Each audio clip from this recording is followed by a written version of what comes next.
बिस्मिल्लाहिर्रहमानिर्रहीम। आज का हमारा टॉपिक है मेजर्स ऑफ डिस्पर्शन के, यानी कि हमारा डाटा डिस्पर्स फैला किस तरह से होता है, and measures of central tendency कि हम अपने डाटा का सेंट्रल पॉइंट किस तरह से निकालते हैं। तो उसको वो हम डिफरेंट वेज से निकाल सकते हैं। और इसमें हम mean, median, mode, range, mean deviation, quartile deviation, variance और स्टैंडर्ड डेविएशन, इन सब को स्टडी करेंगे। इन सब की मदद से हम ये पता चला सकते हैं कि हमारा डाटा कितना फैला हुआ है या हमारा डाटा कितना, उसका सेंट्रल पॉइंट क्या है। सबसे पहले हम पढ़ेंगे सेंट्रल टेंडेंसी। सेंट्रल टेंडेंसी होती क्या है कि हम अपनी किसी भी डाटा की सेंट्रल लोकेशन या सेंटर को डिस्क्राइब करना चाह रहे हो। सेंटर क्या प्रोवाइड करते हैं, हमें समरी प्रोवाइड करते हैं हमारे पूरे डाटा की। हम कहते हैं होल, एज अ होल अगर हमने अपने डाटा को देखे तो उसका अगर हम सेंटर पॉइंट यानी कि मिडल वैल्यू अगर बता देंगे ना, तो हमारी साइड्स जो होंगी हमारे डाटा की वो खुद ब खुद एक्सप्लेन हम कर सकते हैं easily. A summary measure data attempts to describe a whole set of data with a single value, यानी कि अगर एक मिडल की सेंटर वैल्यू हम निकाल के हम अपने पूरे डाटा को डिस्क्राइब कर सकते हैं। टर्म सेंट्रल टेंडेंसी जो है वो 1920 में ये टर्म अनाउंस की गई, ठीक है, यानी कि इस पर काम किया गया। मोस्ट कॉमन मेजर जो सेंट्रल टेंडेंसी सेंट्रल पॉइंट निकालने के किसी भी अपने डाटा या डिस्ट्रीब्यूशन में से जो मोस्ट कॉमन मेथड है वो तीन है, मीन, मीडियन और मोड। ठीक है, जैसे कि as you shown in the figure, के आप फिगर में देख सकते हैं किस तरह से उन्होंने डिस्क्राइब किया है सेंट्रल पॉइंट अपने डाटा का। ठीक है, 58% पर जो है ना लोगों की जो एज ग्रुप है ना, कि वो 58 की जो एज है ना, मोस्टली लोग उस एज में रिटायर होते हैं। ये उन्होंने एक एग्जाम्पल बना के दिखाई हुई है। नेक्स्ट है measures of central tendency, mean, median, mode का एक छोटा सा ओवरव्यू दिया हुआ है। ठीक है, फॉर एग्जाम्पल एक डाटा सेट दिया आपको और उसमें से आपको मीन भी निकाल के दिखाया, मोड भी और मीडियन भी। ठीक है, मीन किस तरह से निकालते हैं कि हम ये जो डाटा सेट में हमें सारी वैल्यूज़ दी है ना, 7, 3, 4, 1, 7, 6, इन सब को हमने ऐड करना है, summing up all the values and dividing by the total number of values, यानी कि इसको टोटल नंबर ऑफ़ वैल्यूज़ पे डिवाइड कर देंगे तो हमारा मीन निकल आएगा। मोड क्या आता है, मोस्ट कॉमन वैल्यू जो हमारे डाटा में बार बार आ रही है, तो इसमें 7 दो टाइम रिपीट हुआ है तो 7 हमारा मोड होगा। मीडियन क्या होता है कि अगर हमारे मीडियन दो तरह के होते हैं, odd median, odd numbered median होता है और एक इवन नंबर्ड।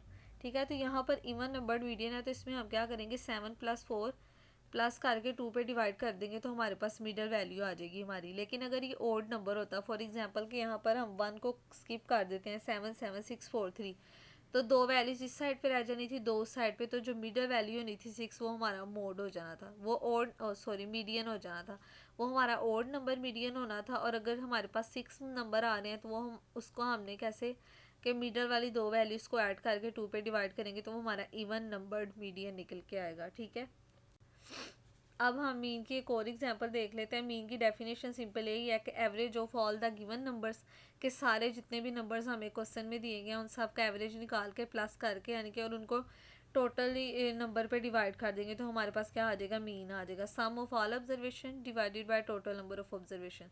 तो यहाँ पर एक क्वेश्चन की मैंने साथ इलिस्ट्रेट किया है इसको, ये देखिए 24, 34, 56, ये सारा एक क्वेश्चन है और टोटल नंबर ऑफ वैल्यूज़ 5 थी, इसको मैंने डिवाइड किया तो मेरे पास मीन आ गया 59.4। मीडियन यह है कि मिडल वैल्यू होती है हमारे डाटा की। ठीक है, जिससे हमें एक लिस्ट ऑफ नंबर दिया जाता है, चाहे वो असेंडिंग ऑर्डर में रेंज हो या डिसेंडिंग ऑर्डर में रेंज हो। सबसे पहले हमने अपनी वैल्यूज़ की सीक्वेंस को अरेंज करना है। ठीक है, या तो हम उन्हें हाईएस्ट से लोएस्ट ऑर्डर में अरेंज करेंगे या लोएस्ट टू हाईएस्ट ऑर्डर में अरेंज करेंगे। ठीक है, अब ये देखें जैसे एग्जाम्पल में डायग्राम में आपको दिखाया गया कि ये ओड नंबर्ड है, देखो 1, 3, 3, 6, 7, 8, 9, इधर भी 3 वैल्यूज़ बच रही, इधर भी जो दरमियान वाली एक वैल्यू बच रही है ना, वो हमारा मीडियन हो जाएगा।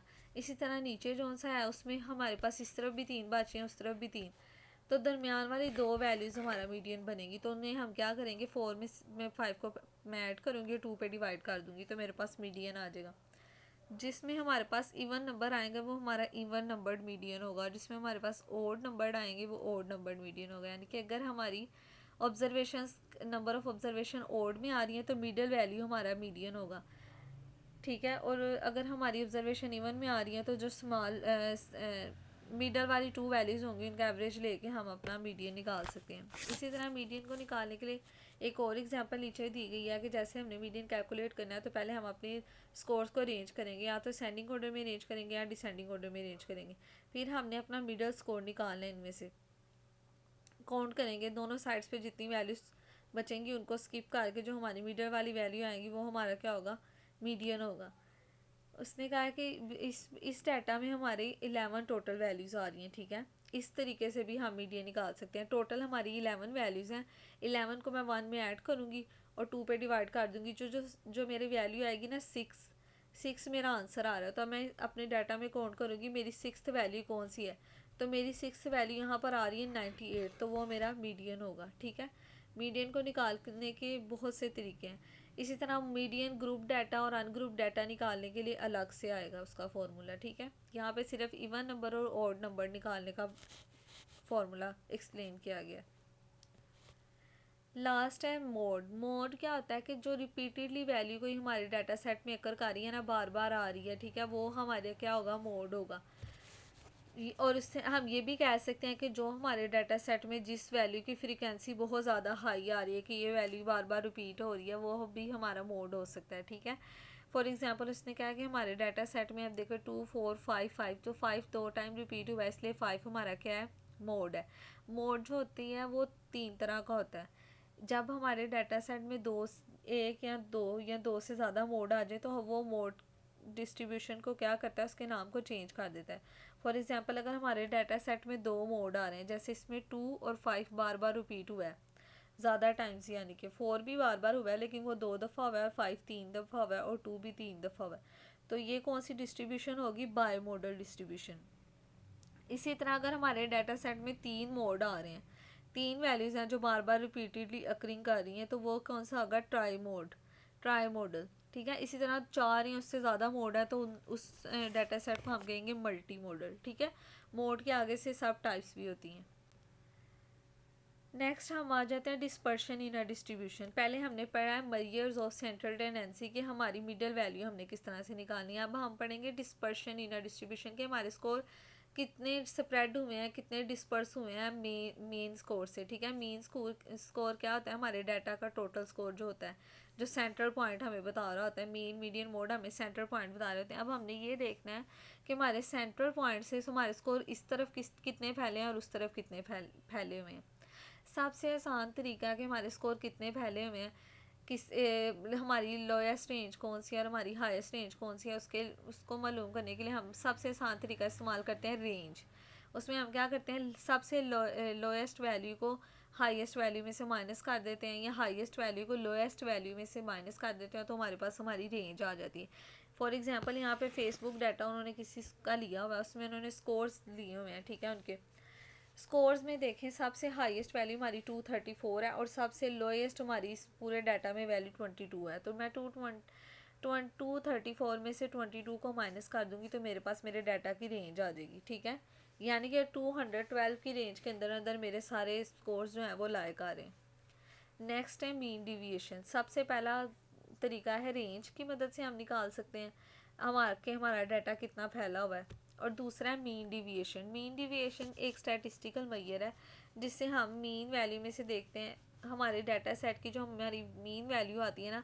अब हम देख रहे हैं कि हमारी एवरेज डिविएशन कहाँ तक जा रही है, यानी कि मीन तो हमारा एक सेंटर पॉइंट निकल आया है, लेकिन अब मैं ये देखना चाह रही हूँ कि ये किस हद तक मेरा डाटा फैला हुआ है, मीन से कितनी दूर हूँ मैं या मीन के कितने पास हूँ मैं। मीन क्या है, सेंट्रल पॉइंट है मेरे डाटा का, ठीक है। मीन डिविएशन निकालने के 3 स्टेप हैं। सबसे पहले मैंने मीन वैल्यू निकालनी है, मीन आपको मैंने निकालना है, इसका सारी वैल्यूज़ को ऐड करके टोटल पे डिवाइड। उसके बाद मैंने मीन में से जो है अपनी सारी वैल्यूज़ को माइनस करना है एक एक बार करके। उसके बाद मैंने क्या करना है, जो मीन आएगा उसमें से मैंने जो वैल्यूज़ मेरी निकल कर आएंगी उसमें से मैंने माइनस साइन को इग्नोर कर देना और उसको टोटल कर देना है, तो मेरी मीन डिविएशन निकल आएगी, ठीक है। इसको हम आगे मैनुअली करके देखते हैं तो फिर हमें ज़्यादा अच्छी समझ आएगी। फॉर एग्जांपल मीन डिविएशन का फॉर्मूला ये है, summation x minus mu divided by n। Mu जो होता है वो हमारा पॉपुलेशन मीन होता है, ठीक है। मीन डिविएशन का डाटा की वैल्यूज़ उन्होंने हमें दी हैं 537 849। सबसे पहले हम इसका मीन निकालेंगे, ठीक है। सुमेशन जिसे कहा जाता है। मीन को हम, ये जो सुमेशन साइन यहाँ पर शो किया, ये साइन जो शो हो रहा है, इसको हम क्या कहते, मीन कहते हैं। ठीक है, मीन हमने भी निकाला कि इन सारी वैल्यूज़ को मैंने ऐड किया और टोटल नंबर ऑफ़ वैल्यूज़ पे डिवाइड किया, जो कि आए मेरे पास 6। अब मैंने क्या करना है, एक्स ये मेरे स्कोर्स हैं, रॉ स्कोर्स। ठीक है, इनमें से मैंने एक एक करके अपनी जो मीन की वैल्यूज़ हैं उनको माइनस करते जाना है। यानी कि मेरा मीन आया 6, मैंने 6 में से इन सारी वैल्यूज़ को स्टेप बाय स्टेप माइनस करना है। 6 - 5, 6 - 3, 6 - 7, 6 - 8, 6 - 4, 6 - 9। तो जो मेरे पास आंसर आएंगे वो मैंने यहाँ पे लिख लिया। अब आप देख रहे हैं कि मेरे इस डाटा में कुछ वैल्यूज़ नेगेटिव आ रही हैं, जैसे -1, -2, -3। तो मैंने इन साइंस को क्या करना है, इग्नोर करना है और सीधी अपनी वैल्यूज़ यहाँ पर लिख लेनी है, 1 3 1 2 2 3। टोटल इसको जब मैं ऐड अप करूँगी तो मेरा आंसर क्या आ रहा है, 12। अब मेरी टोटल नंबर ऑफ़ वैल्यूज़ कितनी थी, 6। मैं उसे 6 पे डिवाइड करूँगी तो मेरे पास क्या आंसर आ जाएगा, 2। तो मेरे इस पूरे डाटा सेट की मीन डिविएशन क्या आ रही है, 2। नेक्स्ट है वेरिएंस। वेरिएंस भी हम ये देखने के लिए हम लगाते हैं कि जो हमारा मीन है ना, सेंटर पॉइंट है, उससे हमारा डाटा कितना दूर है, डाटा पॉइंट्स हमारे कितनी दूर हैं। इसमें हम जो एक्सपेक्ट कर रहे होते हैं ना कि डिफरेंस कितना आ रहा है, आना चाहिए हमारे डाटा में एक्चुअल वैल्यू से। ठीक है, मेरी एक्चुअल वैल्यू आ रही है इस डाटा में 4.66 और मैं कौन सी वैल्यू देखना चाह रही, एक्सपेक्टेड वैल्यू मेरी तरफ से क्या पता हो, 2.5। तो मैं ये देखती हूँ कि मेरी एक्सपेक्टेड वैल्यू से कितनी दूर जा रही है मेरी मीन की वैल्यू। इसको चेक करने के लिए मैं क्या लगाती हूँ, वेरिएंस। वेरिएंस डिपेंड करता है कि स्टैंडर्ड डिविएशन क्या है डाटा सेट की। वेरिएंस और स्टैंडर्ड डिविएशन इंटरचेंजेबल यूज़ होती हैं टर्म्स। ठीक है, दोनों एक दूसरे के साथ इंटर रिलेट करती हैं। वेरिएंस को हम रिप्रेजेंट करते हैं सिंबल से, सिग्मा स्केयर, एस स्केयर, और वेरिएंस को हम एक्स से भी शो करते हैं। वेरिएंस कैलकुलेट करने के भी स्टेप्स हम डिस्कस करेंगे। सबसे पहले हमने मीन निकालना है, फिर एवरेज लेना है उन सब वैल्यूज़ का। जैसे भी हम मीन डिविएशन निकाल के आए हैं, वेरिएंस में भी वही स्टेप है, लेकिन इसमें सिर्फ एक स्टेप की एडिशन ही है कि हम जो हमारे पास जो वेरिएंस वो मीन डिविएशन की माइनस करने के बाद वैल्यूज़ आएंगी उनको हमने स्केयर कर देना है, तो हमारे पास क्या आ जाएगा, वेरिएंस आ जाएगा। ठीक है, पहले हमने मीन निकाला, सिंपल। उसी तरह सेम मैंने उसी डाटा को यूज़ किया, उसमें से मैंने सारी वैल्यूज़ को माइनस किया, उसके बाद जो मेरे पास स्कोर आए उनका मैंने स्केयर किया। पीछे मैंने 1 3 1 2 2 3 को सिंपल मैंने उनके साइंस को इग्नोर करके प्लस किया था, लेकिन इसमें मैं क्या करूँगी, इनको स्केयर कर दूँगी। 1 का स्केयर 1 1 ज़ा 1, 3 3 ज़ा 9, 1 1 ज़ा 1, 2 2 ज़ा 4, 2 2 ज़ा 4 और 3 3 ज़ा 9। ये मैंने आगे शो की हैं यहाँ पर वैल्यूज़। ठीक है, इन सब का मैंने स्केयर किया, तो मेरे स्केयर करने के बाद जब मैंने इनको एडअप किया तो मेरे पास आंसर आया 28, जिसको मैंने टोटल नंबर ऑफ़ वैल्यूज़ पे डिवाइड किया 6, तो 4.66 मेरा वेरिएंस आया। ठीक है, ठीक है, जैसे कि यहाँ पे सिग्मा एक्स माइनस एक्स बार का स्केयर मेरे पास क्या निकल कर आया, 125.5। नीचे है n-1, इधर मैं लिखूँगी टोटल वैल्यूज़ मेरे पास 6 है, 6 - 1 तो क्या आ जाएगा, 5। 125.5 को मैं 5 पे डिवाइड करूँगी और जो मेरा आंसर आएगा उसका मैं अंडर रूट ले लूँगी, तो मेरे पास क्या निकल आएगी, स्टैंडर्ड डिविएशन। इसमें हम ये करेंगे कि n-1 नहीं करेंगे सिंपल, बाकी सारा फार्मूला वही है। इसमें हम खाली 6 पे डिवाइड करेंगे और उसके बाद अंडर रूट ले लेंगे। ठीक है, जैसे कि मैंने यहाँ पर नीचे पुट भी करके दिखाई है वैल्यूज़। 125.5 को मैंने डिवाइड करना है 6 - 1 से, यानी कि 5 के साथ डिवाइड करना है। जो मेरा आंसर आएगा उसका मैं अंडर रूट लूँगी तो मेरे पास स्टैंडर्ड डिविएशन आ जाएगी, जो कि 5.009 आएगी। ठीक है, लास्ट है क्वार्टाइल डिविएशन। क्वार्टाइल डिविएशन हम किसी भी अपना जो डाटा वो जो डिस्ट्रीब्यूट किया तो इसमें फर्स्ट क्वार्टाइल और थर्ड क्वार्टाइल यानी कि निकालने देखने के लिए हम यूज़ करते हैं, बनाते हैं। क्वार्टाइल को का डिफरेंस जब हम फर्स्ट और थर्ड क्वार्टाइल का डिफरेंस निकालते हैं किसी भी फ्रीक्वेंसी डिस्ट्रीब्यूशन में, तो इसको हम इंटर क्वार्टाइल रेंज भी कहते हैं, क्योंकि इसमें हम दो वैल्यूज़ को डिवाइड करके अपने डाटा का डिफरेंस निकाल कर देखना चाह रहे होते हैं। ठीक है, इसको हम सेमी इंटर क्वार्टाइल रेंज भी कहते हैं, क्वार्टाइल डिविएशन भी कहते हैं। जब भी हमने क्वार्टाइल डिविएशन निकालनी होती है, सबसे पहले हमें अपने डाटा का मीडियन निकालना होता है। मीडियन निकालने के लिए मैं अपनी सारी वैल्यूज़ को काउंट करूँगी। ठीक है, मेरे पास यहाँ पर कितनी वैल्यूज़ आ रही हैं, 9 वैल्यूज़ हैं टोटल। तो मीडियन वाली वैल्यू मेरी कौन सी होगी, 18। ठीक है, 18 के हिसाब से अब मैंने अपना मीडियन निकालना है। मैंने अपने डाटा को अरेंज करना है। क्वार्टाइल्स निकालने के लिए आप सीधा अपने डाटा को लिख के तो उसको एक एरो से बनाओगे कि आप देखें फर्स्ट फोर्थ पोर्शन में आपकी कितनी वैल्यूज़ आ जाएंगी, 14 तक आएंगी, सेकंड पोर्शन में 16 तक और थर्ड पोर्शन में 12 तक वैल्यूज़ आ जाएंगी। ठीक है, अब मैं पहले चौथाई हिस्से को में से अपनी वैल्यू निकालना चाह रही हूँ। ठीक है, तो मैं लिखूँगी 1/4 n+1। क्वार्टाइल फर्स्ट के लिए मैं अपना जो फॉर्मूला लगाऊंगी वो लगाऊंगी 1/4। ठीक है, और n+1, n+1 में यानी कि यहाँ से यहाँ तक अपना फर्स्ट क्वार्टाइल हिस्सा ले रही हूँ। तो क्या हो जाएगा, यानी कि इसके मिड में मेरी 9 वैल्यू जो है उसको मैं फर्स्ट क्वार्टाइल में लिखूँगी। ठीक है, 9+1 10 आ जाएगा, उसको मैं 1/4 पे मल्टीप्लाई डिवाइड करूँगी तो 2.5 टर्म जो होगी वो मेरी क्वार्टाइल फर्स्ट में आएगी। और दूसरी मेरी क्या होगी, क्वार्टाइल 3 जब मैं निकालूंगी तो मैं 3/4 टर्म के साथ अपने डाटा के 3/4 हिस्से के साथ मैं इसको डिवाइड करूँगी तो वो भी मेरे पास क्या आएगी, 7.5 टर्म। n+1 वही होगा 9+1। ठीक है, बाद में मैं कैलकुलेट किस तरह से करूँगी, क्वार्टाइल थर्ड जो मैंने निकाली है इसमें से मैं क्वार्टाइल 1 को माइनस कर दूँगी। ठीक है, और 2 पे डिवाइड कर दूँगी तो मेरे पास क्या आ जाएगी, क्वार्टाइल डिविएशन आ जाएगी। ये फॉर्मूला यूज़ करके आप क्वार्टाइल डिविएशन निकाल सकते हो। ठीक है, any queries you can ask me in the comment section. जज़ाकल्लाह।